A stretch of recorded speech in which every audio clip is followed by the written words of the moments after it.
அன்பான மக்களே, நம்மளோட பிரவீன் சார் இருக்கார் இல்லையா, மகாநதி டைரக்டர், அவர் ஒரு சூப்பரான ஒரு அப்டேட் கொடுத்துருக்காரு. என்னன்னு சொல்லி பார்த்தீங்க அப்படின்னா, காவேரி வீட்டுக்கு விஜய் வந்துட்டாருங்க.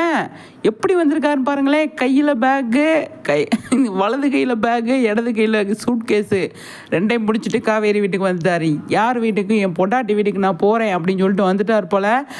பாட்டியும் சித்தியும் பண்ணது விஜய்க்கு தெரிஞ்சிருச்சு. தெரிஞ்சதுனால அவங்களோட சண்டை போட்டு வந்துட்டார் அப்படிங்கிற மாதிரி தான் எனக்கு தோணுது. சரிங்களா? சூப்பரில் செம்ம அப்டேட்டுங்க. பார்க்கும்போது அவ்வளோ செம்மையாக இருக்குது. விஜயை பார்க்கும்போது சூப்பரான ஒரு அப்டேட்டு, அவ்வளோ அல்டிமேட்டாக இருக்குது. பார்த்து எல்லாருமே என்ஜாய் பண்ணுங்கள். சூப்பருங்க. விக்கானா சும்மாவா அப்படிங்கிற மாதிரி இருக்குது. விஜய் இனி காவேரி வீட்டில் தான் போங்கோ. சரிங்களா? விஜய் இன்றைக்கி காவேரி வீட்டில் நான் என் பொண்டாட்டி கூட தான் இருப்பேன் அப்படின்னு சொல்லிட்டு காவேரி வீட்டில் தங்கிட்டு தான் எல்லா வேலையும் பண்ண போகிறாரு. அது மட்டும் தெரிஞ்சிருச்சு. நம்ம இது எதிர்பார்க்கவே இல்லை. இது நம்ம லிஸ்ட்டில் இல்லாத ஒன்று.